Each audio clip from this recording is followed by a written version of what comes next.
ਸਤਿ ਸ਼੍ਰੀ ਅਕਾਲ ਦੋਸਤੋ, ਮੈਂ Ravinder Singh Waraich, organising secretary universal human rights organisation ਅਤੇ ਤੁਸੀਂ ਦੇਖ ਰਹੇ ਹੋ UHRO ਬੁਲੇਟਿਨ। ਦੋਸਤੋ, ਅੱਜ ਦਾ ਜਿਹੜਾ ਸਾਡਾ ਵਿਸ਼ਾ ਹੈ ਉਹ ਕਿਸਾਨ ਅਤੇ ਮਜ਼ਦੂਰ ਜਥੇਬੰਦੀਆਂ ਵੱਲੋਂ ਅੱਜ 9 ਅਗਸਤ 2020 ਨੂੰ ਭਾਰਤ ਬਚਾਓ ਅੰਦੋਲਨ, ਭਾਰਤ ਬਚਾਓ ਦਿਵਸ ਮਨਾਇਆ ਜਾ ਰਿਹਾ ਹੈ। ਇਸ ਵਿਸ਼ੇ ਉੱਤੇ ਮੇਰੇ ਨਾਲ ਗੱਲ ਕਰਨ ਵਾਸਤੇ ਸਰਦਾਰ ਸਤਨਾਮ ਸਿੰਘ ਜੀ ਧਾਲੀਵਾਲ, ਪ੍ਰਧਾਨ ਯੂਨੀਵਰਸਲ ਹਿਊਮਨ ਰਾਈਟਸ ਆਰਗੇਨਾਈਜੇਸ਼ਨ ਤੋਂ, ਅਤੇ CPI ਦੇ ਜ਼ਿਲ੍ਹਾ ਸਕੱਤਰ DP ਮੌੜ ਜੀ ਨੇ, ਅਤੇ ਸਰਦਾਰ ਮਨਜੀਤ ਸਿੰਘ ਜੀ ਨੇ। ਅੱਜ ਦਾ ਜਿਹੜਾ ਪਹਿਲਾ ਮੇਰਾ ਸਵਾਲ ਹੈ ਉਹ DP ਮੌੜ ਜੀ ਤੁਹਾਡੇ ਤੋਂ ਹੈ ਕਿ ਜਿਹੜਾ ਇਹ ਤੁਸੀਂ ਮਜ਼ਦੂਰ ਅਤੇ ਕਿਸਾਨ ਜਥੇਬੰਦੀਆਂ ਰਲ ਕੇ ਇੱਕ ਭਾਰਤ ਬਚਾਓ ਅੰਦੋਲਨ ਚਲਾ ਰਹੇ ਹੋ, ਇਹ ਕੀ ਚੀਜ਼ ਹੈ, ਸਾਡੇ ਦਰਸ਼ਕਾਂ ਨੂੰ ਦੱਸੋ। ਸਭ ਤੋਂ ਪਹਿਲਾਂ ਤਾਂ ਮੈਂ ਇਹ ਦੱਸਣਾ ਚਾਹੁੰਦਾ ਇਹ ਦਿਨ ਅਸੀਂ ਕਿਉਂ ਸਿਲੈਕਟ ਕੀਤਾ ਵੀ ਇਸ ਦਿਨ ਅਸੀਂ ਆਪਣਾ ਅੰਦੋਲਨ ਚਲਾਵਾਂਗੇ। ਸੰਨ 1942 ਦੇ ਵਿੱਚ ਜਦੋਂ ਇੱਥੇ ਅੰਗਰੇਜ਼ਾਂ ਦਾ ਰਾਜ ਸੀ ਹਿੰਦੁਸਤਾਨ 'ਚ, ਉਦੋਂ 9 ਅਗਸਤ 1942 ਨੂੰ ਭਾਰਤ ਛੋੜੋ ਅੰਦੋਲਨ ਚਲਾਇਆ ਗਿਆ ਸੀ, ਜਿਹਦਾ ਸ਼ੀਰਸ਼ ਸੀ ਅੰਗਰੇਜ਼ੋ ਭਾਰਤ ਛੱਡੋ ਜੀ। ਅੱਜ ਜਿਹੜੀਆਂ ਨੀਤੀਆਂ ਕੇਂਦਰ ਦੀ ਸਰਕਾਰ, ਮੋਦੀ ਦੀ ਅਗਵਾਈ ਵਾਲੀ ਸਰਕਾਰ ਹਿੰਦੁਸਤਾਨ ਦੇ ਅੰਦਰ ਲੈ ਕੇ ਆ ਰਹੀ ਹੈ, ਉਹ ਅੰਗਰੇਜ਼ਾਂ ਦੀਆਂ ਨੀਤੀਆਂ ਤੋਂ ਵੀ ਬਦਤਰ ਨੀਤੀਆਂ ਨੇ ਇੱਥੋਂ ਦੇ ਲੋਕਾਂ ਵਾਸਤੇ। ਤੇ ਦੇਸ਼ ਉਹਨਾਂ ਜਿਹੜੀ ਅਸੀਂ ਕਹਿ ਸਕਦੇ ਹਾਂ ਕਿ ਲੋਕ ਵਿਰੋਧੀ ਤੇ ਦੇਸ਼ ਵਿਰੋਧੀ ਜਿਹੜੀਆਂ ਨੀਤੀਆਂ ਨੇ ਜੀ, ਉਹਨਾਂ ਤੋਂ ਇਸ ਸਰਕਾਰ ਨੂੰ ਪਿੱਛੇ ਮੋੜਨ ਵਾਸਤੇ ਇਹ ਅੰਦੋਲਨ ਕੀਤਾ ਜਾ ਰਿਹਾ ਜੀ। ਇਸ ਅੰਦੋਲਨ ਦੇ ਵਿੱਚ ਕੁੱਲ ਹਿੰਦੁਸਤਾਨ ਦੀਆਂ ਜਿੰਨੀਆਂ ਮਜ਼ਦੂਰ ਤੇ ਮੁਲਾਜ਼ਮ ਜਥੇਬੰਦੀਆਂ ਨੇ ਤੇ 250 ਕਿਸਾਨ ਜਥੇਬੰਦੀਆਂ ਇੱਕ ਪਲੇਟਫਾਰਮ ਤੇ ਇਕੱਠੀਆਂ ਹੋ ਕੇ ਇਹਦੇ ਖਿਲਾਫ ਲੜ ਰਹੀਆਂ ਨੇ। ਉਹ ਨੀਤੀਆਂ ਕੀ ਨੇ? ਉਹ ਨੀਤੀਆਂ ਨੇ ਮਜ਼ਦੂਰ ਵਿਰੋਧੀ, ਮੁਲਾਜ਼ਮ ਵਿਰੋਧੀ, ਕਿਸਾਨ ਵਿਰੋਧੀ, ਤੇ ਜਿਹੜੀਆਂ ਨੀਤੀਆਂ ਬਣਾਈਆਂ ਜਾ ਰਹੀਆਂ ਨੇ ਉਹ ਹੈਗੀਆਂ ਕਾਰਪੋਰੇਟ ਪੱਖੀ। ਹਿੰਦੁਸਤਾਨ ਦੇ ਜਿਹੜੇ ਅਤੀ ਅਮੀਰ ਲੋਕ ਨੇ ਜੀ, ਉਹਨਾਂ ਦੇ ਹੱਕ ਦੀਆਂ ਨੀਤੀਆਂ ਬਣਾਈਆਂ ਜਾ ਰਹੀਆਂ ਨੇ, ਤੇ ਦੂਜੇ ਪਾਸੇ ਮਜ਼ਦੂਰਾਂ ਤੇ ਮੁਲਾਜ਼ਮਾਂ ਤੇ ਕਿਸਾਨਾਂ ਦੇ ਵਿਰੋਧ ਦੀਆਂ ਨੀਤੀਆਂ, ਛੋਟੇ ਜਿਹੜੇ ਕਾਰੋਬਾਰੀ ਨੇ, ਕੋਈ ਦੁਕਾਨਦਾਰ ਨੇ ਜਾਂ ਜਿਹੜੇ ਕੋਈ ਛੋਟੇ ਇੰਡਸਟਰੀਲਿਸਟ ਨੇ, ਉਹਨਾਂ ਦੇ ਵਿਰੋਧ ਦੀਆਂ ਨੀਤੀਆਂ ਬਣਾਈਆਂ ਜਾ ਰਹੀਆਂ ਸਰਕਾਰ ਵੱਲੋਂ। ਮਸਲਨ ਹਿੰਦੁਸਤਾਨ ਦੇ ਵਿੱਚ ਮਜ਼ਦੂਰਾਂ ਨੇ ਆਜ਼ਾਦੀ ਤੋਂ ਪਹਿਲਾਂ ਤੇ ਆਜ਼ਾਦੀ ਤੋਂ ਬਾਅਦ 'ਚ ਜੀ, ਲੜ ਕੇ 44 ਐਸੇ ਕਾਨੂੰਨ ਬਣਾਏ ਸੀ ਜਿਹਦੇ ਨਾਲ ਮਜ਼ਦੂਰਾਂ ਨੂੰ ਮਾੜੀ ਮੋਟੀ ਜਿਹੜੀ ਹੈਗੀ ਹੈ ਸਹੂਲਤ ਮਿਲਦੀ ਸੀ। ਜੀ। ਉਹ 44 ਦੇ 44 ਕਾਨੂੰਨ ਤੋੜ ਕੇ ਇਹ ਸਰਕਾਰ ਜਿਹੜੀ ਹੈਗੀ ਹੈ ਉਹਨਾਂ ਨੂੰ 4 ਦੇ ਵਿੱਚ ਬਦਲ ਰਹੀ ਹੈ। ਜੀ। ਹੁਣ ਜਿਵੇਂ ਪੂਰੀ ਦੁਨੀਆ ਦੇ ਵਿੱਚ ਅਸੀਂ 1 ਮਈ ਦਾ ਦਿਨ ਮਨਾਉਂਦੇ ਹਾਂ, ਜਿਹਦੇ 'ਚ ਸਾਨੂੰ 8 ਘੰਟੇ ਦੀ ਡਿਊਟੀ ਮਿਲੀ ਸੀ, ਇਹ ਪੂਰੀ ਦੁਨੀਆ ਦੇ ਵਿੱਚ ਯੂਨੀਵਰਸਲ ਹੈ। ਪਰ ਹਿੰਦੁਸਤਾਨ ਦੀ ਸਰਕਾਰ ਉਹਨੂੰ 8 ਘੰਟਿਆਂ ਨੂੰ ਬਦਲ ਕੇ 12 ਘੰਟੇ ਕਰਨ ਜਾ ਰਹੀ ਹੈ। ਇੱਥੋਂ ਤੱਕ ਕਿ ਇੰਟਰਨੈਸ਼ਨਲ ਲੇਬਰ ਆਰਗੇਨਾਈਜੇਸ਼ਨ ਨੇ ਵੀ ਹਿੰਦੁਸਤਾਨ ਦੀ ਸਰਕਾਰ ਨੂੰ ਚਿੱਠੀ ਲਿਖੀ ਵੀ ਜਿਹੜਾ ਤੁਸੀਂ ਇਹ ਸਟੈਪ ਚੱਕ ਰਹੇ ਹੋ, ਇਹ ਸਟੈਪ ਗਲਤ ਸਟੈਪ ਹੈ, ਇਹ ਸਟੈਪ ਤੋਂ ਤੁਹਾਨੂੰ ਪਿੱਛੇ ਮੁੜਨਾ ਚਾਹੀਦਾ। ਇੰਟਰਨੈਸ਼ਨਲ ਲੇਬਰ ਆਰਗੇਨਾਈਜੇਸ਼ਨ ਜੀ। ਤੇ ਇਸੇ ਤਰ੍ਹਾਂ ਜਿਹੜੇ ਬਾਕੀ ਦੇ ਕਾਨੂੰਨ ਨੇ ਉਹਦੇ ਵਿੱਚ ਗ੍ਰੈਜੂਟੀ ਦਾ ਕਾਨੂੰਨ ਵੀ ਹੈ, ਪੈਨਸ਼ਨ ਦਾ ਕਾਨੂੰਨ ਵੀ ਹੈ, ਹੋਰ ਜਿਹੜੀਆਂ ਸੋਸ਼ਲ ਸਿਕਿਉਰਿਟੀਜ਼ ਨੇ, ਵਰਕਮੈਨ ਕੰਪਨਸੇਸ਼ਨ ਐਕਟ, ਜਿਹੜਾ ਕੋਈ ਫੈਕਟਰੀ ਮਾਲਕ ਹੈ, ਕਿੰਨੇ ਮਜ਼ਦੂਰਾਂ ਦੀ ਫੈਕਟਰੀ ਉੱਥੇ ਰਜਿਸਟਰਡ ਹੋਣੀ ਚਾਹੀਦੀ ਹੈ, ਕਿੰਨੇ ਮਜ਼ਦੂਰ ਹੋਣ। ਪਹਿਲਾਂ ਜਿਵੇਂ 20 ਮਜ਼ਦੂਰ ਸੀ, ਹੁਣ ਇਹਨਾਂ ਨੇ ਵਧਾ ਕੇ ਵੱਧ ਕਰਤੇ ਜੀ। ਤੇ ਜਾਂ ਵਰਕਮੈਨ ਕੰਪਨਸੇਸ਼ਨ ਐਕਟ ਹੈ, ਜੇ ਕੰਮ ਕਰਨ ਦੇ ਦੌਰਾਨ ਕਿਸੇ ਵਰਕਰ ਦੇ ਚੋਟ ਲੱਗ ਜਾਂਦੀ ਹੈ, ਉਹਨੂੰ ਕੰਪਨਸੇਸ਼ਨ ਕਿਵੇਂ ਦੇਣੀ ਹੈ ਜੀ, ਉਹਦੇ ਪਰਿਵਾਰ ਨੂੰ ਕਿਵੇਂ ਕੰਪਨੀ, ਇਹ ਸਾਰੀਆਂ ਜਿਹੜੀਆਂ ਉਹਨਾਂ ਨੀਤੀਆਂ ਨੂੰ ਬਦਲਿਆ ਜਾ ਰਿਹਾ। ਇਸੇ ਤਰ੍ਹਾਂ ਮੁਲਾਜ਼ਮਾਂ ਵਾਸਤੇ ਇਹਨਾਂ ਨੇ ਇੱਕ ਵੇਜ ਕੋਡ 2000 ਮਤਲਬ ਇੱਕ ਵੇਜ ਕੋਡ ਲਿਆਂਦਾ ਜੀ, ਜਿਹੜਾ ਹੁਣ ਮਤਲਬ ਇਹਨਾਂ ਨੇ ਕਾਨੂੰਨ ਬਣਾਤਾ ਜੀ। ਉਹਦੇ ਵਿੱਚ ਇਹ ਹੈ ਕਿ ਗਾਹਾਂ ਵਾਸਤੇ ਸਰਕਾਰੀ ਨੌਕਰੀ ਰਹਿਣੀ ਨਹੀਂ ਜੀ, DA ਜਾਂ ਫਰੀਜ਼ ਕਰ ਦੇਣਗੇ ਜੀ, ਪੇ ਕਮਿਸ਼ਨ ਕੋਈ ਨਹੀਂ ਰਹਿਣਾ ਜੀ। ਅੱਜ ਵੀ ਜਿਹੜੇ ਮੁਲਾਜ਼ਮ ਨੇ ਲਗਾਤਾਰ ਇਸ ਗੱਲ ਲਈ ਲੜ ਰਹੇ ਨੇ। ਪੈਨਸ਼ਨ ਪਹਿਲਾਂ ਵਾਜਪਾਈ ਸਾਹਿਬ ਖਤਮ ਕਰ ਗਏ ਸੀਗੇ ਜੀ, ਤੇ ਹੁਣ ਜਿਹੜੀਆਂ ਨੌਕਰੀਆਂ ਇਹ ਸਰਕਾਰ ਖਤਮ ਕਰ ਰਹੀ ਹੈ। ਅੱਜ ਅਸੀਂ ਦੇਖਦੇ ਹਾਂ ਜਿਹੜੇ ਬੱਚੇ PhD ਵੀ ਕਰ ਲੈਂਦੇ ਨੇ ਜੀ, PhD ਕਰਨ ਤੋਂ ਬਾਅਦ ਵੀ ਉਹਨਾਂ ਨੂੰ 13,500 ਤੇ ਨੌਕਰੀ ਮਿਲਦੀ ਹੈ। ਜਿਹੜੇ MBBS ਕਰ ਲੈਂਦੇ ਨੇ ਉਹਨਾਂ ਦਾ ਵੀ ਇਹੀ ਹਾਲ ਹੈ ਜੀ। ਅੱਜ ਸਾਡੇ ਬੱਚੇ ਸੇਫ ਨਹੀਂ। ਇੱਕ ਜਿਹੜਾ ਰੈਗੂਲਰ ਰੋਡਵੇਜ਼ ਦਾ ਡਰਾਈਵਰ ਹੈ ਉਹ 40,000 ਰੁਪਏ 35-40,000 ਰੁਪਏ ਤਨਖਾਹ ਲੈਂਦਾ, ਜਿਹੜਾ ਠੇਕੇ ਤੇ ਰੱਖਿਆ ਉਹ 9600 ਰੁਪਏ ਲੈ ਰਿਹਾ। ਇਹ ਮੋਟਰਸਾਈਕਲ ਵਿੱਚ ਦੇਖੀਏ ਆਪਾਂ ਵੀ ਇਸੇ ਕਰਕੇ ਸਾਡੇ ਈਵਨ ਬੱਚੇ ਨਹੀਂ, ਜਿਹੜੇ ਆਮ ਲੋਕ ਨੇ ਉਹ ਵੀ ਮਜ਼ਦੂਰੀ ਵਾਸਤੇ ਬਾਹਰਲੇ ਛੋਟੇ ਦੇਸ਼ਾਂ 'ਚ ਵੀ ਜਾ ਰਹੇ ਆ। ਜੇ ਬੱਚੇ ਦੇ ਹੁਣ ਕਹਿੰਦੇ ਜੇ ਪੜ੍ਹਾਈ ਵਾਸਤੇ ਬੱਚਾ ਕਿਤੇ ਵੀ ਜਾ ਸਕਦਾ, ਉਹ ਇੱਕ ਖੁਸ਼ੀ ਨਾਲ ਨਹੀਂ ਜਾਂਦਾ। ਉਹ ਇੱਥੇ ਆਪਣਾ ਜਿਹੜਾ ਸਿਸਟਮ ਹੈ, ਸਰਕਾਰੀ ਸਿਸਟਮ ਹੈ ਜਿਹੜਾ ਬਣਾਇਆ, ਜਿਸ ਤਰ੍ਹਾਂ ਤੁਸੀਂ ਦੱਸ ਰਹੇ ਹੋ, ਉਹ ਸਿਸਟਮ ਦੇ ਅਨੁਕੂਲ ਕੰਮ ਨਹੀਂ, ਮਤਲਬ ਉਹਨੂੰ ਜਿਹੜਾ ਉਹਦਾ ਕੰਮ ਦਾ ਜਿਹੜੀ ਪੇ ਉਹਨੂੰ ਜੋ ਮਿਲਣਾ ਵਾ ਉਹ ਮਿਲਦਾ ਨਹੀਂ, ਪੂਰੇ ਵੇਜਸ ਨਹੀਂ ਉਹਨੂੰ ਮਿਲਦੇ। ਇਸ ਕਰਕੇ ਉਹ ਜਿਹੜਾ ਵਾ ਉਹ ਦੂਸਰੇ ਦੇਸ਼ ਦੇ ਵਿੱਚ ਧਾਲੀਵਾਲ ਸਾਹਿਬ ਮਿਨੀਮਮ ਵੇਜਸ ਐਕਟ ਬਣਿਆ ਹੋਇਆ ਜੀ, ਮਿਨੀਮਮ ਵੇਜਸ ਐਕਟ ਸਾਇੰਟੀਫਿਕਲੀ ਬਣਿਆ ਹੋਇਆ ਜੀ, ਵੀ ਇੱਕ ਵਰਕਰ ਨੂੰ ਘੱਟੋ ਘੱਟ ਤਨਖਾਹ ਕਿੰਨੀ ਦੇਣੀ ਹੈ ਜੀ। ਉਹ ਦੇਖਦੇ ਨੇ ਵੀ ਇੱਕ ਮਜ਼ਦੂਰ ਦੀ ਫੈਮਿਲੀ 5 ਮੈਂਬਰਾਂ ਦੀ ਜੇ ਹੋਵੇ ਜੀ ਤਾਂ 5 ਮੈਂਬਰਾਂ ਦੀ ਫੈਮਿਲੀ ਦੇ ਵਿੱਚ ਇੱਕ ਬੰਦੇ ਨੂੰ ਕਿੰਨੀਆਂ ਕੈਲਰੀਜ਼ ਚਾਹੀਦੀਆਂ, ਜੀ ਉਹਨਾਂ ਕੈਲਰੀਜ਼ ਨੂੰ ਲੈਣ ਵਾਸਤੇ ਉਹਨੂੰ ਕਿੰਨਾ ਭੋਜਨ ਚਾਹੀਦਾ, ਜੀ ਕਿੰਨਾ ਅਨਾਜ ਚਾਹੀਦਾ, ਕਿੰਨਾ ਫਰੂਟ, ਕਿੰਨਾ ਸਬਜ਼ੀ, ਕਿੰਨਾ ਦੁੱਧ ਜੀ। ਇਹ ਚਾਹੀਦਾ, ਜੀ ਉਹਦੀ ਕਿੰਨੀ ਕਾਸਟ ਹੈ, ਜੀ ਉਹਦੇ ਕਾਸਟ ਦੇ ਮੁਤਾਬਕ ਉਹਦੇ ਮਿਨੀਮਮ ਵੇਜਸ ਤੈਅ ਹੁੰਦੇ, ਉਹਨੂੰ ਵੀ ਖਤਮ ਕਰਤਾ। ਜੀ ਅੱਜ ਪੰਜਾਬ ਦੇ ਵਿੱਚ ਜਿਹੜੇ ਮਿਨੀਮਮ ਵੇਜਸ ਨੇ ਉਹ 7800 ਮਿਲ ਰਹੇ ਨੇ, ਕੇਰਲਾ ਦੀ ਸਰਕਾਰ 18000 ਦੇ ਰਹੀ ਹੈ, ਜਿਹੜੀ ਦਿੱਲੀ ਦੀ ਸਰਕਾਰ ਹੈ ਉਹ 14000 ਦੇ ਰਹੀ ਹੈ, ਹਰਿਆਣਾ ਦੀ ਸਰਕਾਰ 10000 ਦੇ ਰਹੀ ਹੈ, ਤੇ ਕੇਂਦਰ ਦੀ ਸਰਕਾਰ ਨੇ ਪਾਸ ਕਰਤਾ ਵੀ 4826 ਰੁਪਏ ਦੇਣੇ ਨੇ। ਜੀ ਹਾਂਜੀ, ਇਸ ਤਰ੍ਹਾਂ ਜਿਹੜਾ ਮਤਲਬ ਹੈ, ਇਸੇ ਤਰ੍ਹਾਂ ਕਿਸਾਨਾਂ ਦੇ ਉੱਤੇ ਉਹਨਾਂ ਨੇ 3 ਆਰਡੀਨੈਂਸ ਹੁਣ ਲੈ ਕੇ ਆਏ ਨੇ, ਜੀ ਜਿਹਦੇ ਇੱਕ ਗੱਲ ਥੋੜਾ ਜਿਹਾ ਟੋਕ ਕੇ ਮੈਂ ਮਤਲਬ ਮੋਟਰ ਸਾਹਿਬ ਗੱਲ ਕਰਦਾ ਵੀ ਸਰਕਾਰ ਜਿਹੜੇ ਮਜ਼ਦੂਰ ਨੇ ਉਹਨਾਂ ਦੇ ਵੇਜ ਤੇ ਜਿਹੜੇ ਵੇਜਸ ਆ ਉਹ ਘਟਾ ਰਹੀ ਹੈ, ਪਰ ਇਹ ਆਪਣੇ ਜਿਹੜੇ ਐਮਐਲਏ ਨੇ ਜਾਂ ਮੰਤਰੀ ਨੇ ਉਹਨਾਂ ਦੀਆਂ ਤਨਖਾਹਾਂ ਜਾਂ ਪੈਨਸ਼ਨ ਆ ਉਹਨਾਂ ਤੋਂ ਕਿਉਂ ਨਹੀਂ ਇਹ ਕੱਟ ਕਰਦੀ? ਹਾਂ, ਇਹੀ ਮੈਂ ਮਤਲਬ ਇਸੇ ਪੁਆਇੰਟ ਤੇ ਮੈਂ ਆਉਣਾ ਚਾਹੁੰਦਾ। ਮੈਂ ਇਸੇ ਕਰਕੇ ਕਿਹਾ ਵੀ ਜਿਹੜੀ ਸਰਕਾਰ ਹੈ ਇਹ ਮਜ਼ਦੂਰ, ਮੁਲਾਜ਼ਮ, ਕਿਸਾਨ ਤੇ ਲੋਕ ਵਿਰੋਧੀ ਸਰਕਾਰ ਹੈ, ਤੇ ਇਹ ਜਿਹੜੀ ਸਰਕਾਰ ਹੈ ਅਤੀ ਅਮੀਰ ਲੋਕਾਂ ਦੇ ਹੱਕ ਦੇ ਵਿੱਚ ਕੰਮ ਕਰ ਰਹੀ ਹੈ। ਇਸੇ ਤਰ੍ਹਾਂ ਮੈਂ ਦੱਸ ਰਿਹਾ ਸੀ ਵੀ ਕਿਸਾਨਾਂ ਵਾਸਤੇ 3 ਐਕਟ ਲੈ ਕੇ ਆਉਂਦੇ ਨੇ ਜਿਹਦੇ ਨਾਲ ਉਹਨਾਂ ਦੀ ਮਿਨੀਮਮ ਸਪੋਰਟ ਪ੍ਰਾਈਸ ਖਤਮ ਹੋ ਜਾਣੀ ਹੈ। ਉਹਨਾਂ ਦੀ ਜਿਹੜੀ ਮੰਡੀ ਦੇ ਵਿੱਚ ਫਸਲ ਵੇਚਣੀ ਹੈ, ਇਹ ਕਹਿੰਦੇ ਜੀ ਤੁਸੀਂ ਖੁੱਲੀ ਮੰਡੀ ਕਰ ਦਿਓ। ਖੁੱਲੀ ਮੰਡੀ ਤਾਂ ਜਿਹਦੀ ਵੀ ਕਰਤੀ, ਜਿਸ ਚੀਜ਼ ਦੀ ਵੀ ਕਰਤੀ, ਉਹ ਚੀਜ਼ ਮਤਲਬ ਜਿਹੜੀ ਹੈਗੀ ਹੈ ਸਰਕਾਰ ਦੇ ਕੰਟਰੋਲ, ਲੋਕਾਂ ਦੇ ਕੰਟਰੋਲ 'ਚ ਨਹੀਂ ਰਹੀ। ਹੁਣ ਤੁਸੀਂ ਡੀਜ਼ਲ ਪੈਟਰੋਲ ਦੀਆਂ ਕੀਮਤਾਂ ਦੇਖ ਲਓ, ਪੂਰੀ ਦੁਨੀਆ ਦੇ ਵਿੱਚ ਜਿਹੜਾ ਕੱਚੇ ਤੇਲ ਦੀਆਂ ਕੀਮਤਾਂ ਘਟ ਰਹੀਆਂ ਨੇ, ਜੀ ਜੀ ਤੇ ਹਿੰਦੁਸਤਾਨ ਦੇ ਵਿੱਚ ਜਿਹੜਾ ਰੇਟ ਵਧ ਰਿਹਾ। ਰੇਟ ਵਧ ਰਿਹਾ, ਲਗਾਤਾਰ ਵਧ ਰਿਹਾ। ਤੁਸੀਂ ਦੇਖੋ ਕਿਉਂਕਿ ਖੁੱਲੀ ਮੰਡੀ ਸਿੱਟਤਾ। ਦੇਖੋ ਮੋਟਰ ਸਾਹਿਬ, ਜਿਹੜਾ ਡੀਜ਼ਲ ਆ 31 ਰੁਪਏ ਦਾ ਪਰ ਲੀਟਰ ਕੰਪਨੀਆਂ ਜਿਹੜੀਆਂ ਸੇਲ ਕਰਦੀਆਂ ਹਿੰਦੁਸਤਾਨ ਜਾਂ ਇੰਡੀਅਨ ਆਇਲ ਉਹ ਸੇਲ ਕਰਦੀਆਂ ਨੇ, ਤੇ 31 ਰੁਪਏ ਉੱਤੇ ਜਿਹੜਾ ਸੈਕਟਰ ਲੈਂਦਾ, ਬਾਕੀ ਜਿਹੜਾ ਵੈਟ ਹੈ ਉਹ ਸਟੇਟਸ ਗਵਰਨਮੈਂਟ ਲੈਂਦੀ। ਹਾਂ, ਉਹ ਇਹਨਾਂ ਨੇ ਮਤਲਬ ਜੇ ਸਰਕਾਰ ਚਾਹਵੇ ਤੇ 31 ਰੁਪਏ 'ਚ ਕੰਪਨੀਆਂ ਨੂੰ ਸਿੱਧਾ ਜਿਹੜਾ ਉਹ ਡਾਇਰੈਕਟ ਮਿਲ ਸਕਦਾ। ਇਹਨਾਂ ਨੇ ਵੀ ਪੈਸੇ ਵਧਾਤੇ, ਜਿਹੜੀਆਂ ਕੰਪਨੀਆਂ ਵੀ ਹੈ ਜਿਹੜੇ ਰੇਟ ਵਧਾ ਰਹੀਆਂ ਨੇ, ਉਹ ਵੀ ਇਹਨਾਂ ਨੇ ਖੁੱਲੀ ਮੰਡੀ ਸਿੱਟ ਤੇ, ਇਸ ਕਰਕੇ ਰੇਟ ਵਧ ਰਹੇ ਨੇ। ਖੁੱਲੀ ਮੰਡੀ ਜਿਹੜੀ ਜੀ ਚੀਜ਼ ਚਲੀ ਜਾਂਦੀ ਹੈ, ਹੁਣ ਪਿਆਜ਼ ਹੈ, ਪਿਆਜ਼ ਕਿਸਾਨ ਤੋਂ ਲੈਂਦੇ ਨੇ 5-6 ਰੁਪਏ ਕਿਲੋ, ਲੋਕਾਂ ਨੂੰ ਵੇਚਦੇ ਨੇ 50-60 ਰੁਪਏ ਕਿਲੋ। ਖੁੱਲੀ ਮੰਡੀ ਜਿਹੜੀ ਵੀ ਚੀਜ਼ ਜਾਊਗੀ ਉਸ ਚੀਜ਼ ਦਾ ਇਹੀ ਮਾੜਾ ਹਾਲ ਹੋਣਾ। ਇਸੇ ਤਰ੍ਹਾਂ ਜਿਹੜੀਆਂ ਸਰਕਾਰ ਨੇ ਨੀਤੀਆਂ ਬਣਾਈਆਂ, ਉਹਨਾਂ ਨੀਤੀਆਂ ਨਾਲ ਅੱਜ ਮਜ਼ਦੂਰ ਦੀ ਤਨਖਾਹ ਘਟ ਰਹੀ ਹੈ, ਮੁਲਾਜ਼ਮ ਦੀ ਤਨਖਾਹ ਘਟ ਰਹੀ ਹੈ, ਕਿਸਾਨ ਜਿਹੜਾ ਹੈਗਾ ਉਹ ਸੰਕਟ ਦੇ ਵਿੱਚ ਆ ਰਿਹਾ ਹੈ, ਤੇ ਜਿਹੜਾ ਛੋਟਾ ਦੁਕਾਨਦਾਰ ਹੈ, ਤੁਸੀਂ ਕੈਂਪ 'ਚ ਚਲੇ ਜਾਓ, ਇੱਥੇ ਕਿਤੇ ਮਰਜ਼ੀ ਕਿਸੇ ਦੁਕਾਨ ਤੇ ਚਲੇ ਜਾਓ, ਉਹ ਕਹਿੰਦਾ ਹੁਣ ਗਾਹਕ ਨਹੀਂ ਹੈਗਾ, ਉਹਦੇ ਕੋਲ ਤਾਂ ਗਾਹਕ ਨਹੀਂ ਹੈਗਾ। ਜਿਹੜਾ ਛੋਟਾ ਕਾਰਖਾਨੇਦਾਰ ਹੈ ਉਹਦੀ ਇੰਡਸਟਰੀ ਨਹੀਂ ਚੱਲ ਰਹੀ, ਉਹਦਾ ਸਮਾਨ ਨਹੀਂ ਵਿਕ ਰਿਹਾ ਮੰਡੀ ਦੇ ਵਿੱਚ, ਕਿਉਂਕਿ ਲੋਕਾਂ ਦੀ ਖਰੀਦ ਸ਼ਕਤੀ ਖਤਮ ਹੋ ਗਈ। ਇੱਕ ਰੈਗੂਲਰ ਪ੍ਰੋਫੈਸਰ 60000 ਰੁਪਏ ਤਨਖਾਹ ਲੈ ਰਿਹਾ, ਇੱਕ ਜਿਹੜਾ ਠੇਕੇ ਤੇ ਕੰਮ ਕਰਨਾ ਉਹ 13500 ਲੈ ਰਿਹਾ, ਉਹ ਕੀ ਚੀਜ਼ ਖਰੀਦੂਗਾ? ਉਹਦੀ ਖਰੀਦ ਸ਼ਕਤੀ ਜਦੋਂ ਘਟ ਰਹੀ ਹੈ, ਇਹ ਸਾਰੇ ਲੋਕਾਂ ਦੀਆਂ ਜੇਬਾਂ ਖਾਲੀ ਹੋ ਰਹੀਆਂ ਨੇ, ਤੇ ਅਬਾਨੀ ਸਾਹਿਬ ਦੁਨੀਆ ਦੇ ਵਿੱਚ 6ਵੇਂ ਨੰਬਰ ਤੇ ਪਹੁੰਚ ਗਏ। ਉਹ ਤਰੱਕੀ ਕਰ ਰਹੇ ਨੇ, ਲੋਕ ਜਿਹੜੇ ਹੈਗੇ ਨੇ, ਇਹ ਗਰੀਬੀ ਤੇ ਅਮੀਰੀ ਦਾ ਪਾੜਾ ਜਿਹੜਾ ਲਗਾਤਾਰ ਵੱਧ ਰਿਹਾ। ਇਹਦੇ ਨਾਲ ਆਉਣ ਵਾਲੇ ਦਿਨਾਂ ਦੇ ਵਿੱਚ ਹੋਰ ਇਹ ਗੱਲ ਹੋਣੀ ਹੈ, ਲੋਕਾਂ ਦੀ ਜਿਉਂ-ਜਿਉਂ ਖਰੀਦ ਸ਼ਕਤੀ ਘਟੂਗੀ, ਇਹਨਾਂ ਦੀਆਂ ਫੈਕਟਰੀਆਂ ਦਾ ਬਣਿਆ ਮਾਲ ਹੀ ਨਹੀਂ ਕਿਤੇ ਵਿਕਣਾ ਹੈਗਾ। ਅੱਜ ਤੁਸੀਂ ਦੇਖ ਲਓ ਮਰੂਤੀ ਵਾਲਿਆਂ ਨੇ ਕਿਵੇਂ ਮਤਲਬ ਉਹ ਕੀਤਾ ਵੀ ਸਾਡੀ ਤਾਂ ਕਾਰ ਨਹੀਂ ਵਿਕ ਰਹੀ ਹੈਗੀ, ਸਕੂਟਰ ਨਹੀਂ ਵਿਕ ਰਹੇ। ਉਹ ਸਾਰਾ ਕੁਝ ਜਿਹੜਾ ਹੈਗਾ ਇਹ ਸੰਕਟ ਦੇ ਵਿੱਚ ਆਉਣਾ। ਇਸ ਕਰਕੇ ਇੱਥੋਂ ਦੇ ਜਿਹੜੇ ਮਜ਼ਦੂਰ ਨੇ, ਕਿਸਾਨ ਨੇ, ਬਹੁਤ ਵੱਡੀ 50 ਕਰੋੜ ਹਿੰਦੁਸਤਾਨ ਦੇ ਵਿੱਚ ਮਜ਼ਦੂਰ ਹੈ, ਹਿੰਦੁਸਤਾਨ ਦੇ ਵਿੱਚ ਵਰਕ ਫੋਰਸ 50 ਕਰੋੜ ਦੀ ਹੈ, ਕਿਸਾਨ ਕਿੰਨੀ ਵੱਡੀ ਗਿਣਤੀ ਦੇ ਵਿੱਚ ਨੇ, ਤੇ ਖੇਤ ਮਜ਼ਦੂਰ ਕਿੰਨੀ ਵੱਡੀ ਗਿਣਤੀ ਦੇ ਵਿੱਚ ਨੇ।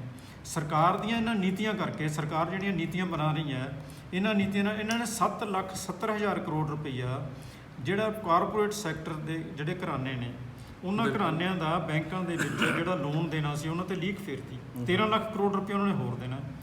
ਜਿਹੜਾ ਹੁਣ ਤੁਸੀਂ ਧਾਲੀਵਾਲ ਸਾਹਿਬ ਹੋਰ ਦੇਖੋ ਵੀ ਜਿਹੜਾ ਆਮ ਸ਼ਹਿਰੀ ਹੈ ਹਿੰਦੁਸਤਾਨ ਦਾ, ਉਹ 30% ਟੈਕਸ ਦਿੰਦਾ, ਇਨਕਮ ਟੈਕਸ 30% ਦੀ ਸਲੈਬ ਹੈ ਨਾ, ਹਾਈਐਸਟ।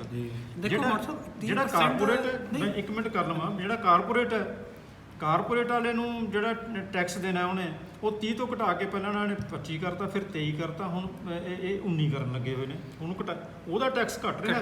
ਜਿਹੜਾ 250-400 ਕਰੋੜ ਰੁਪਈਆ ਸਾਲ ਦਾ ਕਮਾ ਰਿਹਾ, ਉਹਦਾ ਟੈਕਸ ਘਟ ਰਿਹਾ।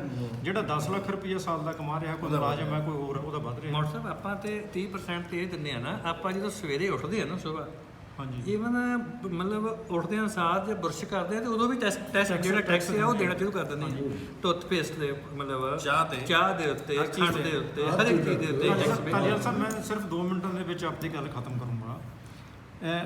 ਇਹਨਾਂ ਨੇ ਵੈਲਥ ਟੈਕਸ ਉਹਨਾਂ ਦਾ ਖਤਮ ਕਰਤਾ ਜੀ। ਟੈਕਸ ਦੇ ਵਿੱਚ ਕਾਰਪੋਰੇਟ ਸੈਕਟਰ ਨੂੰ ਛੋਟਾਂ ਦਿੱਤੀਆਂ, ਉਹਨਾਂ ਦੇ ਲੋਨਾਂ ਤੇ ਲਕੀਰ ਫੇਰਤੀ। ਇਹਨਾਂ ਨੀਤੀਆਂ ਕਰਕੇ ਅੱਜ 953 ਪਰਿਵਾਰ ਐਸੇ ਨੇ ਹਿੰਦੁਸਤਾਨ ਦੇ ਅੰਦਰ, 953 ਪਰਿਵਾਰ ਉਂਗਲਾਂ ਤੇ ਗਿਣੇ ਜਾ ਸਕਦੇ ਨੇ, ਜਿਨ੍ਹਾਂ ਕੋਲੇ 52 ਲੱਖ ਕਰੋੜ ਤੋਂ ਵੱਧ ਜਿਹੜਾ ਹੈਗਾ ਪੈਸਾ ਇਕੱਠਾ ਹੋ ਗਿਆ। ਅੱਜ ਇਹ ਹੈ ਵੀ 1% ਲੋਕਾਂ ਕੋਲ ਇੰਨਾ ਪੈਸਾ ਇਕੱਠਾ ਹੋ ਗਿਆ, ਜਿੰਨਾ 70% ਲੋਕਾਂ ਕੋਲ ਪੈਸਾ ਨਾ ਉਹਦਾ 4 ਗੁਣਾ ਪੈਸਾ 1% ਲੋਕਾਂ ਕੋਲ ਇਕੱਠਾ ਹੋ ਗਿਆ। ਇੰਨਾ ਧਨ ਨਾ ਲੋਕਾਂ ਕੋਲ ਇਕੱਠਾ ਹੁੰਦਾ ਜਾ ਰਿਹਾ। ਜਦੋਂ ਇਸ ਕਰਕੇ ਜਿਹੜੇ ਇੱਥੋਂ ਦੇ ਅੱਜ ਮਜ਼ਦੂਰ ਨੇ, ਮੁਲਾਜ਼ਮ ਨੇ, ਕਿਸਾਨ ਨੇ, ਉਹਨਾਂ ਨੇ ਫੈਸਲਾ ਕੀਤਾ ਕਿ ਇਹਨਾਂ ਨੀਤੀਆਂ ਨੂੰ ਮੋੜਾ ਦੇਣ ਵਾਸਤੇ ਸਾਨੂੰ ਇੱਕ ਵੱਡੇ ਅੰਦੋਲਨ ਦੀ ਲੋੜ ਹੈ। ਤੇ ਅੱਜ ਇਹ ਜਿਹੜਾ ਵੱਡਾ ਅੰਦੋਲਨ ਉਹਨਾਂ ਨੇ ਸ਼ੁਰੂ ਕੀਤਾ 9 ਅਗਸਤ ਨੂੰ ਭਾਰਤ ਛੋੜੋ ਅੰਦੋਲਨ ਜਿਹੜਾ ਚੱਲਿਆ ਸੀ, ਉਦੋਂ ਅੰਗਰੇਜ਼ਾਂ ਨੂੰ ਬਾਹਰ ਕੱਢਣਾ ਸੀ, ਹੁਣ ਇਹਨਾਂ ਦੀਆਂ ਨੀਤੀਆਂ ਨੂੰ ਮੋੜਾ ਦੇਣਾ। ਇਸ ਕਰਕੇ ਉਹਨਾਂ ਨੇ ਭਾਰਤ ਬਚਾਓ ਦਿਵਸ ਦਾ ਨਾਮ ਦੇ ਕੇ ਇਹਨੂੰ ਅੱਜ ਸ਼ੁਰੂ ਕੀਤਾ ਤੇ ਲਗਾਤਾਰ ਇਹ ਸੰਘਰਸ਼ ਜਿਹੜਾ ਚੱਲੂਗਾ। ਇਹ ਸੰਘਰਸ਼ ਉਦੋਂ ਤੱਕ ਚੱਲੂਗਾ ਜਦੋਂ ਤੱਕ ਕਿ ਹਿੰਦੁਸਤਾਨ ਦੇ ਅੰਦਰ ਮਿਹਨਤਕਸ਼ ਲੋਕਾਂ ਨੂੰ ਉਹਨਾਂ ਦੀ ਆਪਦੀ ਮਿਹਨਤ ਦੇ ਪੈਸੇ ਨਹੀਂ ਮਿਲ ਜਾਂਦੇ, ਆਮ ਲੋਕਾਂ ਨੂੰ ਇਨਸਾਫ ਨਹੀਂ ਮਿਲ ਜਾਂਦਾ। ਧਾਲੀਵਾਲ ਸਾਹਿਬ, ਜਿਸ ਤਰ੍ਹਾਂ ਕਿ ਮੋੜ ਸਾਹਿਬ ਕਹਿ ਰਹੇ ਨੇ ਕਿ ਇਹਨਾਂ ਦੇ ਅਕੋਰਡਿੰਗ ਕਹਿਣ ਦਾ ਹੈ ਕਿ ਜਿਹੜੇ ਧਨਾੜ ਨੇ, ਵੱਡੇ ਘਰਾਣੇ, ਕਾਰਪੋਰੇਟ ਘਰਾਣੇ, ਅੰਬਾਨੀ ਹੈ ਜਾਂ ਅਡਾਨੀ ਹੈ, ਭਾਰਤ ਸਰਕਾਰ ਯਾਨੀ ਕਿ ਉਹਨਾਂ ਦੇ ਹੱਥਾਂ ਦੀ ਕਠਪੁਤਲੀ ਬਣਦੀ ਜਾ ਰਹੀ ਹੈ ਤੇ ਉਹਨਾਂ ਨੂੰ ਅਮੀਰ ਘਰਾਣਿਆਂ ਨੂੰ ਅਮੀਰ ਕਰਦੀ ਜਾ ਰਹੀ ਹੈ ਤੇ ਕਿਸਾਨ ਅਤੇ ਮਜ਼ਦੂਰ ਜਥੇਬੰਦੀਆਂ ਜਾਂ ਜਿਹੜੇ ਮਜ਼ਦੂਰ ਹੈ ਜਾਂ ਕਿਸਾਨ ਹੈ ਉਹਨਾਂ ਦਾ ਗਲਾ ਘੁੱਟ ਰਹੀ ਹੈ। ਕਿ ਇਸ ਗੱਲ ਤੋਂ ਤੁਸੀਂ ਸਹਿਮਤ ਹੋ? ਤੁਸੀਂ ਬਰਾਜ ਜੀ ਇੱਕ ਗੱਲ ਦੇਖੋ ਵੀ ਅਮੀਰ ਘਰਾਣਿਆਂ ਦਾ ਤੇ ਮੌੜ ਸਾਹਿਬ ਨੇ ਦੱਸਿਆ ਵੀ ਕਿੰਨਾ ਕਰਜ਼ਾ ਜਿਹੜਾ ਉੱਤੇ ਲੀਕ ਮਾਰਤੀ ਜੀ। ਹੁਣ ਗਰੀਬ ਬੰਦਾ ਜਿਹੜਾ ਆਮ ਬੰਦਾ, ਜੇ ਉਹਨੇ ਕਿਤੇ 50,000 ਜਾਂ 10,000 ਵੀ ਬੈਂਕ ਦਾ ਲੋਨ ਦੇਣਾ ਨਾ ਤੇ ਬੈਂਕ ਵਾਲੇ ਜਾ ਕੇ ਕੁਰਕੀਤਾ ਕਰਨ ਜਾਂਦੇ। ਜੀ ਜੀ। ਇਹ ਜਿਹੜਾ ਗਰੀਬ ਵਾ, ਜਿਹੜਾ ਕਿਸਾਨ ਆ, ਜਿਹੜਾ ਮਜ਼ਦੂਰ ਆ, ਉਹਦਾ ਗਲਾ ਘੁੱਟਿਆ ਜਾ ਰਿਹਾ। ਸਰਕਾਰ ਦੀਆਂ ਜੋ ਪਾਲਿਸੀਆਂ, ਜੋ ਸਰਕਾਰ ਦੀਆਂ ਕੋਈ ਬੈਨੀਫਿਟ ਵਾਲੀਆਂ ਆਉਂਦੀਆਂ, ਉਹ ਵੀ ਜਿਹੜੇ ਗਰੀਬ ਨੇ, ਮਜ਼ਦੂਰ ਨੇ, ਉਹ ਲੈ ਨਹੀਂ ਪਾਉਂਦੇ। ਜੀ। ਕਿਉਂਕਿ ਜਿਹੜਾ ਸਿਸਟਮ ਆ ਸਾਡਾ ਇਸ ਤਰ੍ਹਾਂ ਦਾ ਭ੍ਰਿਸ਼ਟ ਬਣਿਆ, ਸਿਸਟਮ ਜਿਹੜਾ ਇਦਾਂ ਦਾ ਗਲਤ ਬਣਿਆ ਵੀ ਮਤਲਬ ਉਹ ਇਹੋ ਜਿਹੀਆਂ ਕੰਡੀਸ਼ਨ ਰੱਖਦਾ ਉਹਨਾਂ ਤੱਕ ਪਹੁੰਚਦੀਆਂ ਨਹੀਂ। ਜੀ। ਜਿਹੜੇ ਅਮੀਰ ਨੇ ਜੀ, ਉਹਨਾਂ ਨੂੰ ਮਤਲਬ ਸਰਕਾਰ ਖੁੱਲੇ ਗੱਪੇ ਦੇ ਦਿੰਦੀ, ਉਹ ਐਂਡ ਦੇ ਉੱਤੇ ਛੱਡ ਦਿੰਦੀ। ਇੱਕ ਬੜੈਚ ਸਾਹਿਬ ਹੋਰ ਹੈ ਵੀ ਅਸੀਂ ਕਿਉਂ ਕਹਿੰਦੇ ਆ ਵੀ ਇਹਨਾਂ ਦੀਆਂ ਨੀਤੀਆਂ ਲੋਕ ਵਿਰੋਧੀ ਤੇ ਦੇਸ਼ ਵਿਰੋਧੀ ਨੇ। ਦੇਸ਼ ਵਿਰੋਧੀ ਇਸ ਕਰਕੇ ਆ ਵੀ ਅੱਜ ਹਰ ਚੀਜ਼ ਜਿਹੜੀ ਹੈਗੀ ਆ ਕਾਰਪੋਰੇਟ ਸੈਕਟਰ ਨੂੰ ਵੇਚੀ ਜਾ ਰਹੀ ਹੈ। ਜੀ। ਬੈਂਕ ਵੀ, LIC ਵੀ, ਸਾਡੇ ਕੋਲੇ ਦੀਆਂ ਖਾਨਾਂ ਵੀ, ਲੋਹੇ ਦੀਆਂ ਖਾਨਾਂ ਵੀ, ਰੇਲਵੇ ਵੀ, ਜੀ, ਇੱਥੋਂ ਤੱਕ ਕਿ ਇਸਰੋ ਜੀ, ਇੱਕ ਐਸੀ ਮਤਲਬ ਸਾਇੰਟੀਫਿਕ ਰਿਸਰਚ ਆਰਗੇਨਾਈਜੇਸ਼ਨ ਹੈ ਹਿੰਦੁਸਤਾਨ ਦੀ, ਜੀ, ਜਿਹਦੇ ਚੋਂ ਅਬਦੁਲ ਕਲਾਮ ਆਜ਼ਾਦ ਵਰਗੇ ਸਾਇੰਟਿਸਟ ਪੈਦਾ ਹੋਏ, ਵੱਡੇ ਵੱਡੇ ਸਾਇੰਟਿਸਟ ਪੈਦਾ ਹੋਏ ਨੇ। ਅੱਜ ਹਿੰਦੁਸਤਾਨ ਸਪੇਸ ਦੇ ਵਿੱਚ ਆਪਣੇ ਤੌਰ ਦੇ ਉੱਤੇ ਰਾਕਟ ਛੱਡਣ ਦੇ ਵਿੱਚ ਕਾਮਯਾਬ ਹੈ। ਫਿਊਚਰ ਦੇ ਵਿੱਚ ਹਿੰਦੁਸਤਾਨ ਦੀ ਸਰਕਾਰ ਨਹੀਂ ਰਾਕਟ ਛੱਡੇਗੀ, ਅਬਾਨੀ ਤੇ ਅਡਾਨੀ ਰਾਕਟ ਛੱਡੇਗਾ। ਇਸ ਤਰ੍ਹਾਂ ਦਾ ਮਤਲਬ ਜਿਹੜਾ ਹੈ ਅੱਜ ਰੇਲਵੇ, ਜੇ ਇਹਨੂੰ ਰੇਲਵੇ ਨੂੰ ਪ੍ਰਾਈਵੇਟ ਕੀਤਾ ਜਾਂਦਾ ਹੈ, ਕੀ ਆਪਾਂ ਸਮਝਦੇ ਹਾਂ ਕਿ ਵੀ ਇੱਕ ਆਮ ਬੰਦਾ ਉਸ ਰੇਲ ਤੇ ਚੜ੍ਹ ਜਾਊਗਾ? ਅੱਜ ਸਾਡੇ ਕੋਲੇ ਬਰਾਬਰ ਦੇ ਅਧਿਕਾਰ ਨੇ। ਕੋਈ ਬੰਦਾ ਵੀ ਜਹਾਜ਼ ਤੇ ਚੜ੍ਹ ਸਕਦਾ, ਪਰ ਜਹਾਜ਼ ਤੇ ਚੜ੍ਹ ਕੌਣ ਸਕਦਾ? ਜਿਹਦੀ ਜੇਬ 'ਚ ਪੈਸੇ। ਬਿਲਕੁਲ। ਇੱਕ ਆਮ ਬੰਦਾ ਜਹਾਜ਼ 'ਚ ਇਸ ਕਰਕੇ ਨਹੀਂ ਚੜ੍ਹ ਸਕਦਾ ਵੀ ਉਹਦੀ ਜੇਬ 'ਚ ਪੈਸੇ ਨਹੀਂ ਹੈਗੇ। ਇਸੇ ਤਰ੍ਹਾਂ ਇਹ ਰੇਲਵੇ ਦਾ ਜਿਹੜਾ ਸਿਸਟਮ ਹੈ ਇਹ ਡਿਵੈਲਪ ਆਉਣ ਵਾਲੇ ਦਿਨਾਂ ਦੇ ਵਿੱਚ ਹੋ ਜਾਣਾ। ਬੈਂਕ ਦੀ ਜੇ ਆਪਾਂ ਗੱਲ ਕਰੀਏ, ਸਰਕਾਰ ਕਹਿੰਦੀ ਅਸੀਂ ਬੈਂਕਾਂ 'ਚ ਸੁਧਾਰ ਕਰਤਾ। ਉਹ ਲਗਾਤਾਰ ਜਿਹੜਾ ਮਿਡਲ ਮੈਨ ਹੈ, ਜਿਹੜਾ ਮਿਡਲ ਕਲਾਸ ਲੋਕ ਨੇ, ਉਹਨਾਂ ਦਾ ਰੇਟ ਆਫ ਇੰਟਰਸਟ ਘਟਾਇਆ ਜਾ ਰਿਹਾ। ਤੇ ਜਿਹੜੇ ਵੱਡੇ ਅਮੀਰ ਘਰਾਣੇ ਨੇ ਜਿਨ੍ਹਾਂ ਨੇ ਬੈਂਕਾਂ ਤੋਂ ਲੋਨ ਲੈਣੇ ਨੇ, ਫਿਰ ਉਹ ਪੈਸੇ ਮੋੜਨੇ ਵੀ ਹੈ ਨਹੀਂ। ਜਿਵੇਂ ਪਹਿਲਾਂ ਕਿਹਾ 7,70,000 ਕਰੋੜ ਦੇ ਲੀਕ ਫਿਰਤੀ, 13 ਲੱਖ ਕਰੋੜ ਰੁਪਇਆ ਹੋਰ ਜਿਹੜਾ ਉਹਨਾਂ ਦਾ ਮੋੜਨ ਵਾਲਾ ਪਿਆ, ਉਹਨਾਂ ਨੇ ਮੋੜਨੇ ਵੀ ਹੈ ਨਹੀਂ। ਉਹਨਾਂ ਦਾ ਰੇਟ ਆਫ ਇੰਟਰਸਟ ਵੀ ਘਟਾਇਆ ਜਾ ਰਿਹਾ।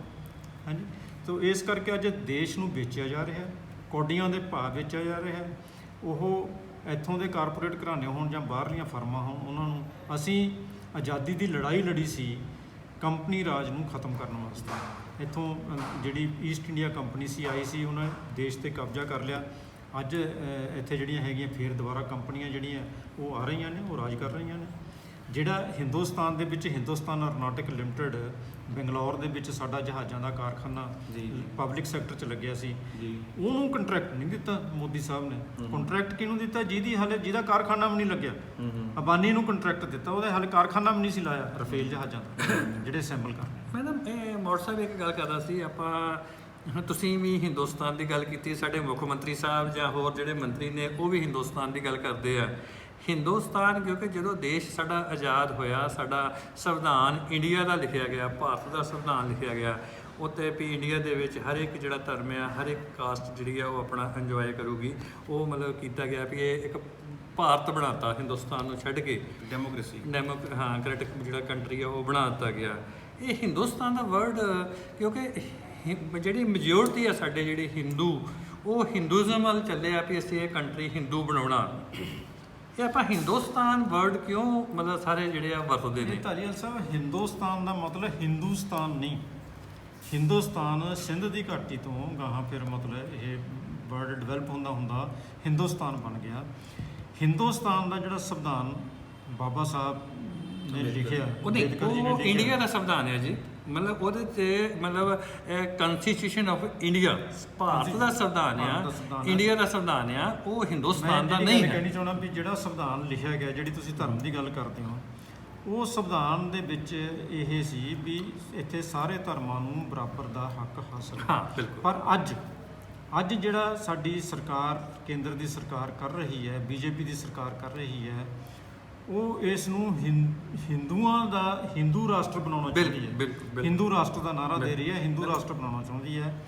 ਤੇ ਹਿੰਦੁਸਤਾਨ ਦੇ ਵਿੱਚ ਬਹੁਤ ਸਾਰੀਆਂ ਜਿਹੜੇ ਭਾਸ਼ਾਵਾਂ ਨੇ, ਬਹੁਤ ਸਾਰੇ ਨਹੀਂ, ਮੈਂ ਫੇਰ ਗੱਲ ਟੋਕਦਾ ਕਿਉਂਕਿ ਹਿੰਦੁਸਤਾਨ ਦਾ ਰਾਜਾ ਸੀ ਔਰੰਗਜ਼ੇਬ, ਬਹਾਦਰ ਸ਼ਾਹ। ਉਸ ਤੋਂ ਬਾਅਦ ਸਿੱਖ ਰਾਜ ਆ ਗਿਆ, ਬਾਬਾ ਬੰਦਾ ਸਿੰਘ ਬਹਾਦਰ ਨੇ ਜਿਹੜਾ ਸਿੱਖ ਰਾਜ ਕਾਇਮ ਕੀਤਾ। ਮਹਾਰਾਜਾ ਰਣਜੀਤ ਸਿੰਘ ਆ ਗਿਆ, ਉਹਦੇ ਉੱਤੇ ਹਿੰਦੁਸਤਾਨ ਦੇ ਉੱਤੇ ਆ ਕੇ ਕਬਜ਼ਾ ਕਰ ਲਿਆ ਅੰਗਰੇਜ਼ਾਂ ਨੇ, ਉਹਨੂੰ ਆਜ਼ਾਦ ਕਰਾਇਆ।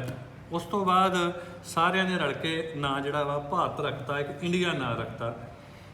ਸੁਭਾਸ਼ ਚੰਦਰ ਬੋਸ ਨੇ ਜਦੋਂ ਆਜ਼ਾਦ ਹਿੰਦ ਫੌਜ ਬਣਾਈ ਸੀ ਹਿੰਦੁਸਤਾਨ ਨੂੰ ਆਜ਼ਾਦ ਕਰਾਉਣ ਦੀ, ਉਹਦੇ 'ਚ ਜੈ ਹਿੰਦ ਦਾ ਜਿਹੜਾ ਨਾਅਰਾ ਸੀਗਾ ਉਹ ਦਿੱਤਾ ਗਿਆ ਸੀ ਵੀ ਜੈ ਹਿੰਦ ਮਤਲਬ ਜਿਹੜਾ ਵਾ ਵੀ ਮਤਲਬ ਇਮੋਸ਼ਨਲ ਇੱਕ ਮਤਲਬ ਬੰਦੇ ਨੂੰ ਉਤਸ਼ਾਹਿਤ ਕਰਨ ਦਾ ਜਿਹੜਾ ਨਾਅਰਾ ਸੀਗਾ ਵੀ ਜੈ ਹਿੰਦ। ਜੇ ਕੋਈ ਅਫਸਰ ਕੋਈ ਫੌਜੀ ਕਿਸੇ ਨੂੰ ਮਿਲੂਗਾ ਜਾਂ ਜਿੱਦਾਂ ਕਹਿੰਦੇ ਸੀਗੇ ਵੀ ਜੈ ਭਾਰਤ, ਮਤਲਬ ਜੈ ਹਿੰਦ ਕਹੋ ਸਾਰੇ।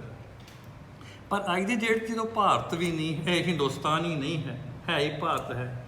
ਸਾਡੀਆਂ ਜਿਹੜੀਆਂ ਡਿਫੈਂਸ ਫੋਰਸਸ ਦੇ ਵਿੱਚ, ਈਵਨ ਪੁਲਿਸ ਦੇ ਵਿੱਚ, ਹੋਰ ਕਿਸੇ ਪਾਸੇ ਚਲ ਜਾਓ, ਜੈ ਹਿੰਦ ਸਰ, ਜੈ ਹਿੰਦ ਸਰ। ਕੀ ਤੁਸੀਂ ਇਸ ਨੂੰ ਕਿਸ ਤਰ੍ਹਾਂ ਲੈਂਦੇ ਹੋ ਗੱਲ ਨੂੰ? ਕਿਉਂਕਿ ਆਪਾਂ ਇੱਕ ਕਲੀਅਰ ਆ ਵੀ ਸਾਡਾ ਜਿਹੜਾ ਸੰਵਿਧਾਨ ਆ ਉਹ ਇੰਡੀਆ ਦਾ ਲਿਖਿਆ ਗਿਆ।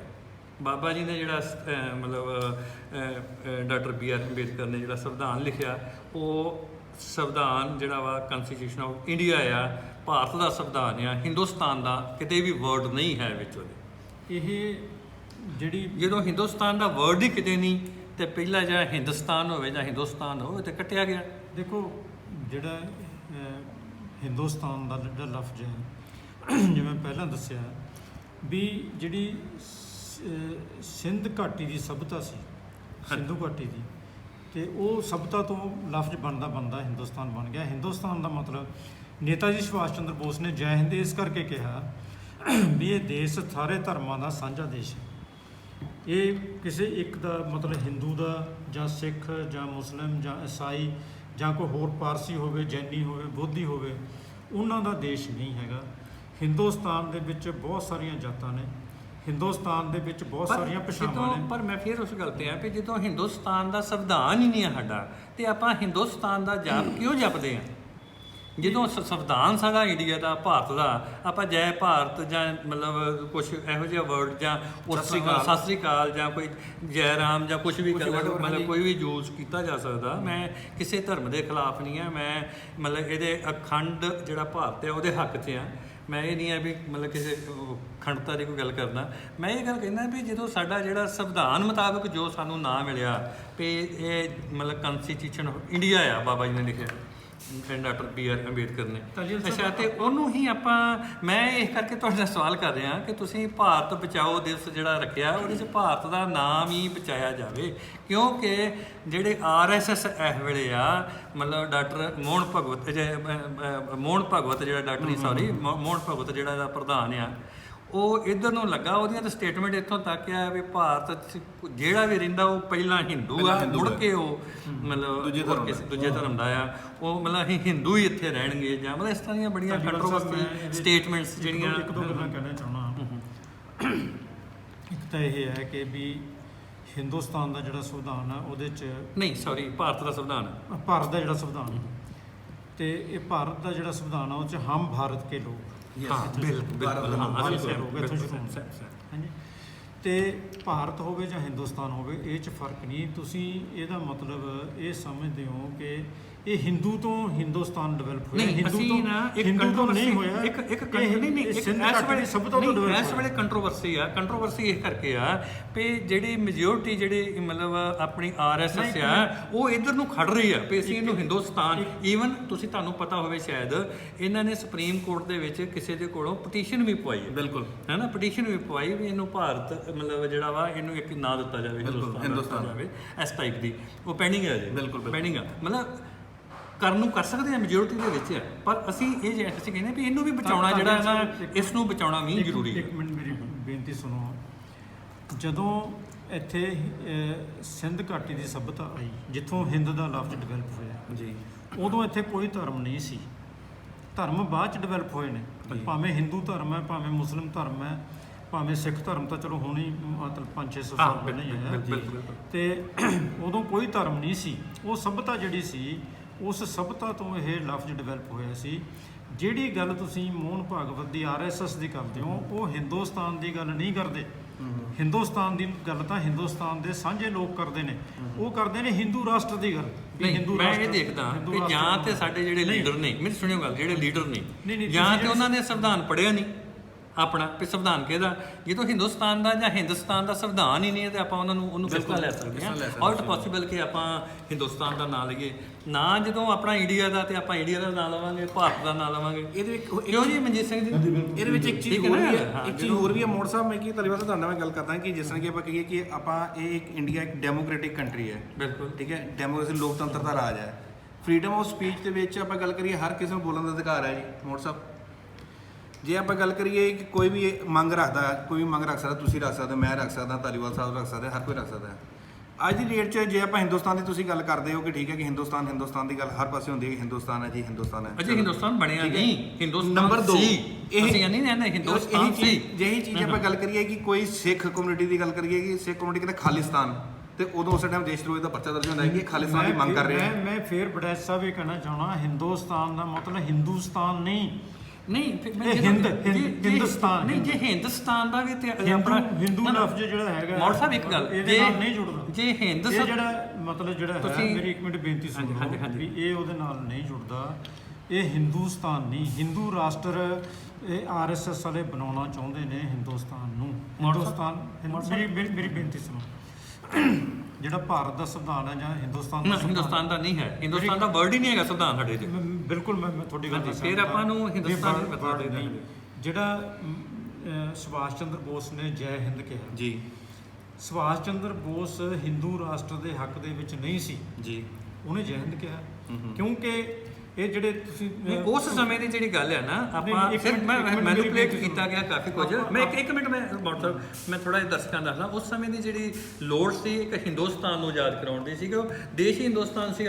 ਜੈ ਹਿੰਦ ਦਾ ਜਿਹੜਾ ਜੈ ਹਿੰਦ ਲਫ਼ਜ਼ ਉਹ ਕਦੋਂ ਹੋਂਦ 'ਚ ਆਇਆ ਕਿਵੇਂ? ਇਹ ਗੱਲ ਜੈ ਹਿੰਦ ਲਫ਼ਜ਼ ਜਿਹੜਾ ਹੋਂਦ 'ਚ ਆਇਆ ਕਿਵੇਂ? ਅੰਗਰੇਜ਼ਾਂ ਦੇ ਆਉਣ ਤੋਂ ਪਹਿਲਾਂ ਲਾਸਟ ਜਿਹੜਾ ਇੱਥੋਂ ਦਾ ਬਾਦਸ਼ਾਹ ਸੀ ਉਹ ਬਹਾਦਰ ਸ਼ਾਹ ਜ਼ਫਰ ਸੀ ਜੀ। ਹਾਂ ਬਿਲਕੁਲ, ਲਾਸਟ ਬਾਦਸ਼ਾਹ ਉਹ ਸੀ।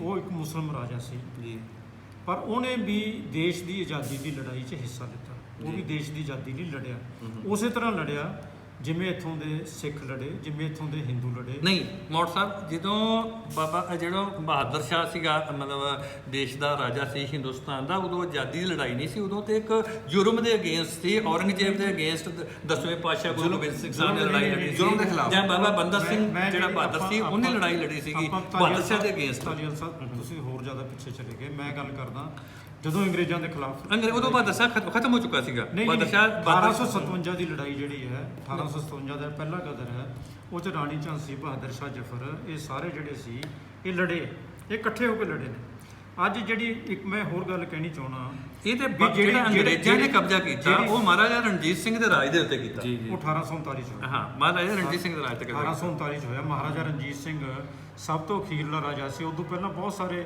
ਰਾਜੇ ਇਹਨਾਂ ਨੇ ਸਾਊਥ ਦੇ ਵਿੱਚ ਅੰਗਰੇਜ਼ਾਂ ਨੇ ਆਪਣੇ ਅਧੀਨ ਕੀਤੇ। ਅਧੀਨ ਕੀਤੇ, ਉਦੋਂ ਕਰਦੇ ਸਾਊਥ ਕਰਦੇ ਇੱਧਰ ਕੀਤਾ, ਤੋਂ ਆ ਕੇ ਮਹਾਰਾਜਾ ਕਿਉਂਕਿ ਉਦੋਂ ਰਸਤੇ ਸਮੁੰਦਰੀ ਸੀ। ਜੀ, ਜੀ, ਜੀ। ਸਮੁੰਦਰੀ ਰਸਤੇ ਆਏ, ਉਹ ਕਲਕੱਤੇ ਚ ਆਏ, ਬੰਬੇ ਚ ਆਏ, ਉੱਥੇ ਮਦਰਾਸ ਵਗੈਰਾ ਆਏ। ਉਹਨਾਂ ਨੇ ਉੱਥੋਂ ਜਿੱਤਦੇ ਇਹ ਲੈਂਡ ਏਰੀਆ ਸੀ, ਸਭ ਤੋਂ ਅਖੀਰ 'ਚ ਇੱਥੇ ਪਹੁੰਚੇ। ਉਦੋਂ ਮਹਾਰਾਜਾ ਰਣਜੀਤ ਸਿੰਘ ਸੀ। ਤੇ ਇਹ ਮੈਂ ਜਿਹੜੀ ਗੱਲ ਕਰਨੀ ਚਾਹੁੰਦਾ ਵੀ ਜਿਹੜੀ ਆਜ਼ਾਦੀ ਦੀ ਲੜਾਈ ਲੜੀ ਗਈ, ਅੱਜ ਦਾ ਜਿਹੜਾ ਆਪਣਾ ਮਸਲਾ ਹੈ ਉਹ ਹੈਗਾ ਕਿ ਵੀ ਭਾਰਤ ਬਚਾਓ ਦੇ ਤਦੇ ਅਸੀਂ ਭਾਰਤ ਬਚਾਓ ਦੇ ਨਾਲ ਭਾਰਤ ਦੇ ਨਾਲ ਦੀ ਵੀ ਗੱਲ ਕਰਦੇ ਹਾਂ। ਹਾਂਜੀ, ਸਹਿਮਤ ਹੋ ਸੀ। ਸਹਿਮਤ ਇਸ ਗੱਲ ਤੇ ਸੀ। ਹਾਂਜੀ, ਭਾਰਤ ਬਚਾਓ ਦਿਵਸ ਜਿਹੜਾ ਹੈਗਾ ਉਹ ਇਸ ਕਰਕੇ ਹੈ। ਪਰ ਅਸੀਂ ਇਹ ਨਾ ਵੀ ਸਾਡਾ ਹੀ ਟੌਪਿਕ ਸੀਗਾ। ਇੱਕ ਮਿੰਟ ਪਲੀਜ਼।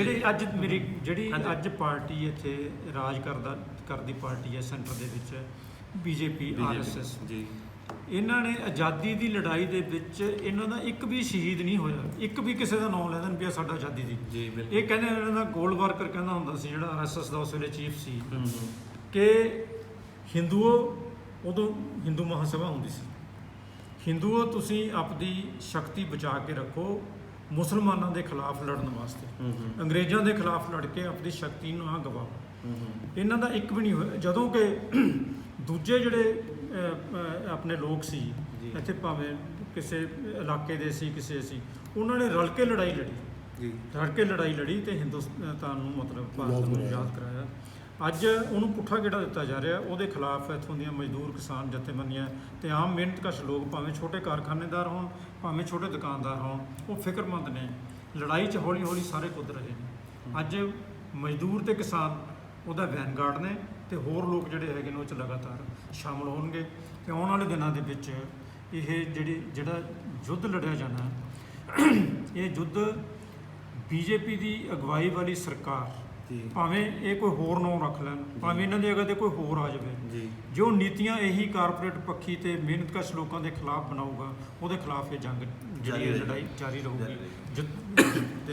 ਹਾਂਜੀ ਦਰਸ਼ਕੋ, ਅੱਜ ਦੇ ਸਾਡੀ ਜਿਹੜੀ ਵਿਸ਼ੇਸ਼ ਚਰਚਾ ਮੌੜ ਸਾਹਿਬ ਦੇ ਨਾਲ ਹੋਈ, ਮਤਲਬ ਬਹੁਤ ਵਧੀਆ। ਮੌੜ ਸਾਹਿਬ ਤੁਹਾਡੇ ਨਾਲ ਸਾਨੂੰ ਗੱਲ ਕਰਨ ਦਾ ਜਿਹੜਾ ਵਿਸ਼ੇਸ਼ ਚਰਚਾ ਦੇ ਵਿੱਚ ਲੱਗਾ ਵੀ ਜਿਹੜੀਆਂ ਕਾਰਪੋਰੇਟ ਪੱਖੀ ਨੀਤੀਆਂ ਨੇ ਉਹਨਾਂ ਦੇ ਵਿਰੋਧ ਦੇ ਵਿੱਚ ਜੋ ਤੁਸੀਂ ਭਾਰਤ ਬਚਾਓ ਦਿਵਸ ਜਿਹੜਾ ਉਹ ਸ਼ੁਰੂ ਕੀਤਾ ਆ, ਉਹ ਮਤਲਬ ਦਰਸ਼ਕਾਂ ਨੂੰ ਇੱਕ ਕਮ ਸੇ ਕਮ ਇੱਕ ਕਲੀਅਰ ਗੱਲ ਹੋਊਗੀ ਵੀ ਉਹ ਕੀ ਆ, ਕਿਉਂਕਿ ਆਮ ਦਰਸ਼ਕਾਂ ਨੂੰ ਇਸ ਬਾਰੇ ਪਤਾ ਨਹੀਂ ਸੀਗਾ। ਦਰਸ਼ਕੋ, ਇਹਦੇ ਨਾਲ ਜਿਹੜਾ ਅਸੀਂ ਮੌੜ ਸਾਹਿਬ ਨੂੰ ਇੱਕ ਹੋਰ ਸਵਾਲ ਕਰ ਗਏ ਵੀ ਮਤਲਬ ਜਿਹੜਾ ਭਾਰਤ ਦਿਵਸ ਬਚਾਓ ਦੇ ਨਾਲ ਭਾਰਤ ਦਾ ਜਿਹੜਾ ਨਾਂ ਆ ਉਹ ਵੀ ਬਚਾਇਆ ਜਾਵੇ। ਉਹਦਾ ਕਾਰਨ ਇਹ ਸੀ, ਅਸੀਂ ਇੱਕ ਬੜੇ ਹੈਰਾਨ ਹੁੰਦੇ ਹਾਂ ਜਦੋਂ ਕਿਸੇ ਇੱਕ ਸੰਵਿਧਾਨਿਕ ਚੇਅਰ ਦੇ ਉੱਤੇ ਬੈਠੇ ਕਿਸੇ ਮੁੱਖ ਮੰਤਰੀ ਲੈਵਲ ਤੇ ਮਤਲਬ ਜਾਂ ਮੰਤਰੀ ਜਾਂ ਐਮਐਲਏ ਦੇ ਮੂੰਹ ਹਿੰਦੁਸਤਾਨ ਦਾ ਵਰਡ ਸੁਣਦੇ ਹਾਂ ਵੀ ਹਿੰਦੁਸਤਾਨ ਦੀਆਂ ਫੌਜਾਂ ਜਾਂ ਹਿੰਦੁਸਤਾਨ ਦਾ ਮਤਲਬ ਕਰੋਨਾ ਦੇ ਮਰੀਜ਼ ਇੰਨੇ ਹੋ ਗਏ ਜਾਂ ਕੁਛ ਵੀ ਹਿੰਦੁਸਤਾਨ ਦਾ ਨਾਂ ਸੁਣਨੇ ਜਾਂ ਜੈ ਹਿੰਦ ਸੁਣਨੇ, ਕਿਉਂਕਿ ਜੇ ਹਿੰਦੁਸਤਾਨ ਜਾਂ ਹਿੰਦੁਸਤਾਨ ਦੀ ਲੋੜ ਹੁੰਦੀ ਤੇ ਉਦੋਂ ਹੀ ਸਾਡਾ ਜਿਹੜਾ ਸੰਵਿਧਾਨ ਆ ਉਹ ਹਿੰਦੁਸਤਾਨ ਦਾ ਜਾਂ ਹਿੰਦੁਸਤਾਨ ਦਾ ਲਿਖਿਆ ਜਾਂਦਾ, ਨਾ ਕਿ ਭਾਰਤ ਦਾ ਸੰਵਿਧਾਨ ਕਨਸਟੀਟਿਊਸ਼ਨ ਆਫ ਇੰਡੀਆ ਜਿਹੜਾ ਲਿਖਿਆ ਜਾਂਦਾ।